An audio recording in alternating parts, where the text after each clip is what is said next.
ఒక్కసారి Deuteronomy 29 verse 23 ఒక్కసారి చూద్దామండి.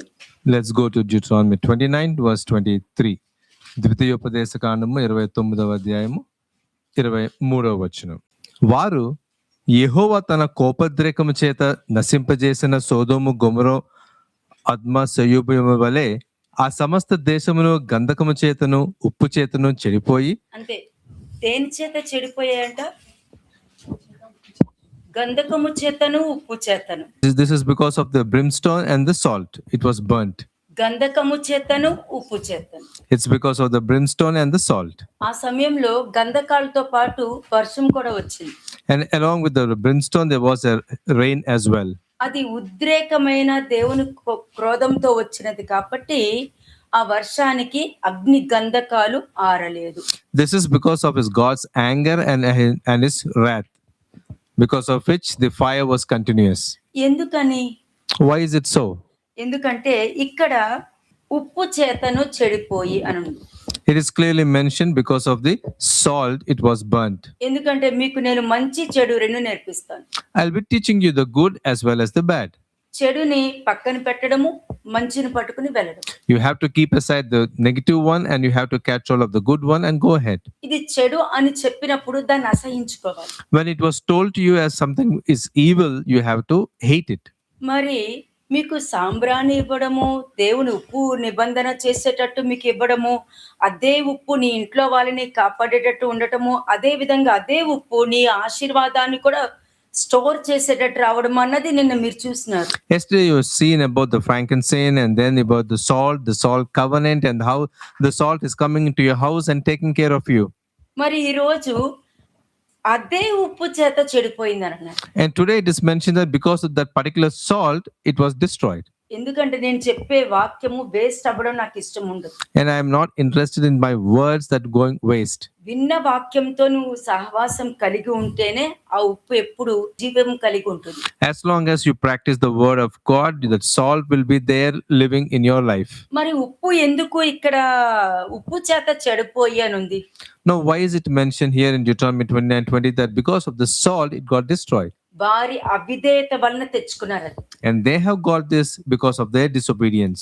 ఆ అవిధేయత వలన వారికి వచ్చిన పరిణామాలు అంటే మనం చెప్పేటప్పుడు ఏముందిలే అని అంటాం, కానీ దాని పరిణామాలు ఇంత భయంకరంగా ఉంటదని ప్రతి వాళ్ళు The తెలుసుకోవాలి. consequences are so fearful because of their disobedience.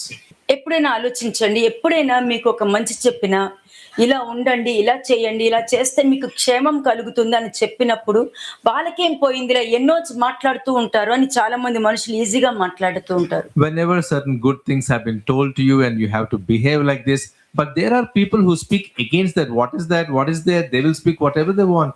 నా కష్టం వాళ్ళకేం తెలుస్తుంది? And my whatever I am going through, how will they understand? వాళ్ళేది అప్పులు తీరుస్తారా?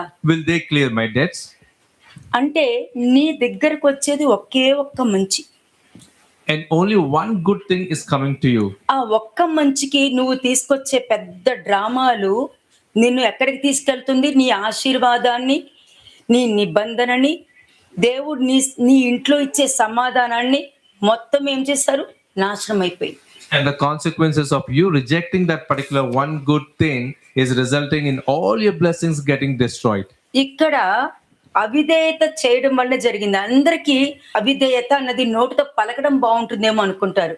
దాని యొక్క అనుభవజ్ఞానం పొందుకుంటే విధేయతలో అవిధేయతలో ఎంత భయంకరమైన ప్రమాదాలు ఉంటాయి, ఎంత ఆశీర్వాదం ఉంటుందో నువ్వు అనుభవించగలుగుతావు. And only through this experience you'll be able to know the consequences of obedience and disobedience. సొదొమ గొమొర అన్నది ఒక దేశము ఉప్పు గంధకాలతో మండి పాడైపోయింది. And Sodom and Gomorrah, because of the brimstone and the salt, it got destroyed. ఒక కుటుంబం అలాగ నాశనం అయిపోయిందంటే, ఒక దేశం అలాగ నాశనం అయిపోయిందంటే దానికి అర్థము దేవుడు నీతో చేసిన ఉప్పు నిబంధనని నువ్వు విరక్కొట్టేసి నువ్వు బయటకు వెళ్ళావు కాబట్టి. When you see a family getting destroyed, a country getting destroyed, it is because of the salt covenant that the Lord has made and you have rejected it. మరి ఆశీర్వాదాన్ని పోగొట్టుకున్నారు. It means that they have lost all the blessings. ఇప్పుడు తిరిగి చూడొద్దు అని లోతు భార్యతో చెప్పారు. When it was told to the Lord's wife not to look back, కదా, అదే ఇలా తిరిగి చూడటం వలన అక్కడున్న ఉప్పే ఉప్పు స్తంభంగా మారింది. And the moment she turned back, she was turned into a pillar of salt. ఇది కథ కాదమ్మా, It's not about a story. దీన్ని చాలా స్ట్రాంగ్ గా నమ్ముతాను నేనైతే. I believe it very strongly. మీరు మళ్ళీ మీరు రాసి పెట్టుకోండి, ఏదైతే మీరు ఏముందిలే రేపు చూసుకుందాంలే అంటారు చూసారా, నేను చాలా సీరియస్ గా తీసుకుంటా దాన్ని. Whatever you take it casually, oh, let me do it tomorrow, those things I will take it very seriously. ఏముంది వదిలే అంటారు చూసారా, నేను వదలను. దానికి జవాబు నాకు కావాలంతే. You might say, oh, what is there in that? Just leave it. But I will not leave like that. I want my answers. ఎందుకంటే ప్రతిదీ కూడా క్యాజువల్ గా వదిలేసేది కాదు. And everything you cannot just leave it అది casually. సత్యం విషయంలో మాట్లాడుతున్నాను. And I'm talking about pertaining to truth. మన understanding లో కాదు. It is not in our own understanding. మన అండర్స్టాండింగ్ లో నాకు ఇది తెలియాలి, నాకు ఇది నీకు దేవుడి వాక్యం తెలియాలంటే పర్లేదు, అక్కర్లేని విషయాలు నీకు తెలియాలి అంటే అది అనవసరం. అది Knowing the word of God, that is acceptable, but unnecessary things, please do not go for it. Joshua 24:15 ఒకసారి చూద్దాం. యెహోషువ 24:15 జోషువ 24:15 యెహోవాను సేవించుట మీ దృష్టికి కీడని తోచిన ఎడల మీరు ఎవని సేవించెదరో, నది అద్దరిని మీ పితరులు సేవించిన దేవతలను సేవించుదురో, అమోరీయుల దేశమున మీరు నివసించుచున్నారే వారి దేవతలను సేవించెదరో నేడు మీరు కోరుకొనుడి. మీరెవరిని సేవింప కోరుకొనినను నేనును నా ఇంటి వారును యెహోవాను సేవించెదము అనెను. నేనైతే ఇలాగే తీసుకుంటా. I will receive it like this only. ఒక మంచి చెప్పేటప్పుడు ఆ మంచి తీసుకోవడానికి నువ్వు అడ్డుపడుతున్నావు అంటే, దేవుడి చిత్తాన్ని నీ ముందు పెట్టినా కూడా దాన్ని పక్కన పెడుతున్నావు అని అంటే, నువ్వు నన్ను కాదు, నువ్వు దేవుణ్ణి సేవించడమే పక్కన పెట్టేసావు. అది నీ కీడుగా నువ్వు ఎంచుకున్నావు కాబట్టి నీ కీడే జరుగుద్ది. When you are receiving the word of God or you are receiving something good and you keep that aside, it means that you are actually going for the evil and you're not going for the Lord. ఒక్కసారి 360 degrees వేసేసుకోండి. ఎవరైనా సరే, నీ పెద్ద వాళ్ళ నుండి నీ కూతురైనా, నీ కొడుకైనా, నీ భర్త అయినా, నీ పిల్లలైనా ఎవరైనా వచ్చి వాక్యం ద్వారా అట్లా కాదు కదా వాక్యం చెప్పింది, ఇలా ఉండమన్నారు కదా అని అన్నప్పుడు ఏమంటారు? యాక్సెప్ట్ చేస్తారా? ముందు నువ్వు ఉండు, తర్వాత చూసుకుందాం అని అంటారా? Whenever any one of your family members come to you and they remind you of the word of God and tell, this is what the word of God is telling you and this is how we have to be. And at that point of time, what is that your reaction is all about? Are you accepting it or are you saying, first you look into yourself and then you can tell me? నేను ఇప్పుడు మీతో విషయం నేను చెప్పబోయేది ఏంటంటే, మీ దగ్గరకు వచ్చి ఒకళ్ళు చెప్తున్నారు అని అంటే డైరెక్ట్ గా వాళ్ళ నోరు ద్వారా దేవుడు నీతో మాట్లాడుతున్నారని నువ్వు మార్చుకో అంటే, నువ్వు చెప్తుంది నీ పిల్లలతో కాదు, నీ భార్యతో కాదు, నీ భర్తతో కాదు, నువ్వు దేవుడికి చెప్తున్నావు నోరు మూసుకుని పక్కన ఉండండి అని. When the word of God is coming to you and it is showing you a right path, giving you a correction, it is not that particular person, but it is through that particular person the Lord is speaking to you. And when you reject it, you are actually rejecting the word, you are rejecting the Lord and you're saying the Lord, please close your mouth, Lord. నీలో లేని మంచిని చెప్తే నువ్వు దాన్ని accept చేస్తున్నావు, కానీ నీలో ఉన్న చెడుని చెప్తున్నప్పుడు ఎందుకు accept చేయలేకపోతున్నావు? Whenever there is something good which is actually not in you and is spoken about, you are able to accept. But whenever something bad that is actually residing in you and it is told to you, you are not able to accept that. అంటే దానికి అర్థం తెలుసా? Do you know the meaning of it? Jeremiah 17:5 చూద్దాం. Now let's go to Jeremiah 17:5. ఇర్మియా 17:5.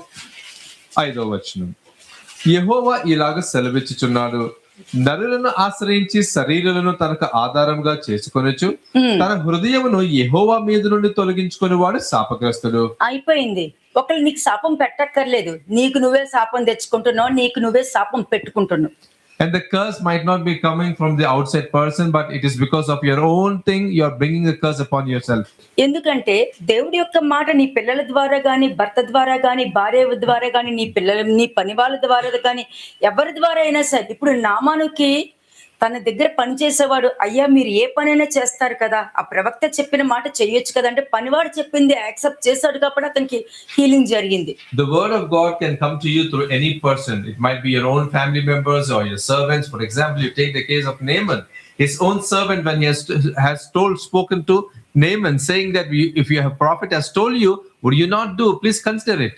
Actual గా మీరు తెలియకుండా మీరు బట్టలు ఇప్పుకుని తిరుగుతున్నారు. And the fact is that without your own knowledge, you are actually naked. అంటే ఏంటి తెలుసా? What does that mean? నా గురించి కాదులే, ముందు నిన్ను నువ్వు చూసుకో. It's not, when the word is coming to you, say, it's not about me. First, you take care of yourself. అంటే ఏంటంటే నా మీద బట్టలు ఉన్నాయి అని చెప్తున్నావు, వాళ్ళు వచ్చి బట్టలు లేవని చెప్తుంటే ఉన్నాయి అని చెప్తున్నావు. అంటే యాక్చువల్ గా బట్టలు ఇప్పుకుని తిరిగేది నువ్వు అన్నమాట. It means that a person is coming to you with the word of God and showing you that you are naked, but you say you are clothed and the opposite person is naked. The actual fact is you are naked. ఎందుకంటే నరులను ఆశ్రయిస్తున్నావు. నరుడు అంటే ఎవరు? నీ మైండే, నీ ఆలోచనే, నీ తలంపులే. It means that you are actually putting your trust in a man. It means it is your own thoughts. అందుకనే నీ సొంత ఆలోచన నువ్వు చాలా మంచోడివి, చాలా మంచిదానివి, చాలా నీతిమంతురాలివి కాబట్టి నీకు అనిపిస్తుంది. కాబట్టి నువ్వు నిన్ను నువ్వే ఆశ్రయించుకుని దేవుని పక్కన పెడుతున్నావు. In your own understanding, you are a very great person, you are a very righteous person, and because of which you are having your trust in yourself. 6th verse చూడండి. Now let's go to verse 6.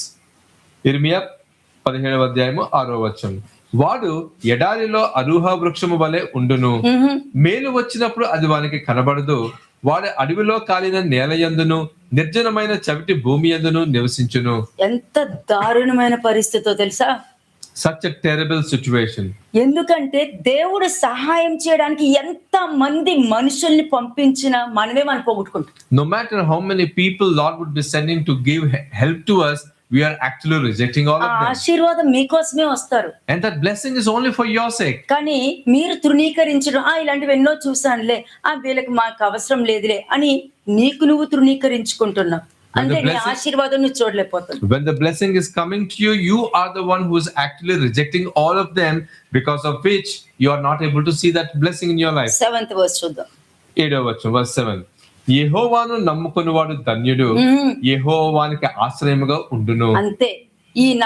ఇది దేవునికి తోడుగా ఉండటం నువ్వు చూడగలిగితే నువ్వు ఏం మాటలైనా ధైర్యంగా తల ఎత్తుకుని యోబు మాట్లాడినట్టు మాట్లాడతావు. If you are able to see that the Lord is there with you, and whatever you speak boldly, you will be able to speak like Job. దేవుడు దావీదును ప్రేమించాడు. God loved David. కానీ దావీదు దేవుణ్ణి తన వెనకాల తిప్పుకున్నాడు. But David made sure that the Lord was following him. అందుకనే తన ప్రవర్తన ద్వారా దేవుడు తన వెనకాల పడేటట్టు చేసుకున్నారు. And because of his behavior, he made sure that the Lord was following him. తన ఆలోచన ద్వారా దేవుడు తన వెనకాల పడేటట్టు చేసుకున్నాడు. Through his thoughts also, David made sure that Lord was following him. ఏం చేశాడు? What did he do? నా దేవుడు చూడని అన్నాడు. He simply said, let my Lord see. నా దేవుడు ఆజ్ఞ లేనిది అతను మాట్లాడలేడు అని అన్నాడు. He simply said that without my God's permission, he will not speak. ఎందుకంటే తను చేసే ప్రతి విషయంలో కూడా అతను చెట్టు ఎక్కుతున్నప్పుడు కూడా నేను చేసినది నేను అనుభవిస్తానన్నాడు, కానీ ఏ రోజు దేవుడు నాకు ఎందుకు ఇది ఇచ్చారని అనలేదు. And when he was barefooted and climbing a tree also, he simply blamed himself, but none. అందుకే అతని జీవితం ఎలా ఉంది? 8th verse చూద్దాం. And that's the reason why how his life was, as mentioned in verse 8. వాడు జలముల యొద్ద నాటబడిన చెట్టు వలె ఉండును, అది కాలువలో ఒరను, దాని వేలును తన్నును, వెట్ట కలిగినను దానికి భయపడదు, దాని ఆకు పచ్చగా నుండును, వర్షం లేని సంవత్సరమున చింత నొందదు, కాపు మానదు. అంటే ఏంటండి దానికి అర్థం? What does that mean? రోగం ఏంటో తెలియదు, He doesn't know about sickness, అప్పులు ఏంటో తెలియదు. he doesn't know about debts. అందుకనే కదా దావీదు దగ్గరికి వెళ్దాము, దావీదు రాజ్యంలో ఉంటే మనం అప్పుల నుంచి బయటకు తీసుకొచ్చే మార్గం అతను చూపించగలుగుతాడని ఎంత నమ్మకంతో వచ్చారో అదే నమ్మకంతో అప్పుల నుండి బయటకు వచ్చారు. That's the reason why all those people have approached David, saying, having trust in him, and they believe that when we approach David, he will make sure that we will come out of all our loans, and that's what has happened there. మనుషులకి అప్పుల నుండి బయటికి రావడం ఇష్టమే, People love to come out of their debts, కానీ మరి ఎక్కువగా దేన్ని ఇష్టపడతారు తెలుసా? but what is that they love more than that? మీరు చెప్పారు నేను వినలేదు. They will simply say, you have told me, but I have not listened. Problems అన్ని తెచ్చేసుకుంటారు, They get all the problems upon themselves. కానీ వాళ్ళు ఏమి ఇష్టపడతారు? But what is that they love? Problems నుండి బయటికి రావడానికి ఇష్టపడరు. They will not love to come out of the మీరు problems, చెప్పారు కానీ నేను వినలేదు. but they will love to say, you have told me, but I have not listened. సమస్యల్లో చిక్కుకుంటారు, They will be engulfed in all kinds of గుండెలు situations. పగలు కొట్టేటట్టు ఏడ్చుకుంటారు, They will weep like anything, అయినా దాన్ని భరించడానికి ఇష్టపడతారు. and they will be ready to bear all those things. వాళ్ళకి ఏమి ఇష్టము? What does they love? మీరు చెప్పారు కానీ మేము వినలేదు, They will అందుకు simply say that you have told us, but we have not మీకు listened ఏది to it. కావాలో దొరికింది కదా, Now, whatever you wanted, you got it. కాబట్టి నీకు కావాల్సింది ఏంటి, నువ్వు అనుభవించేది నీకు కావాలింది, అది నీకు దొరుకుతుంది. ఈ మాట నీకు నచ్చింది కాబట్టి స్టేట్మెంట్లు ఇస్తున్నారు. Whatever you wanted, you got it. And because you have loved this particular thing, you're making all those statements. దేవుడు మీకు తోడై ఉండును గాక, మీకు సమాధానం కలుగును గాక. The Lord be there with you and let his peace be upon you.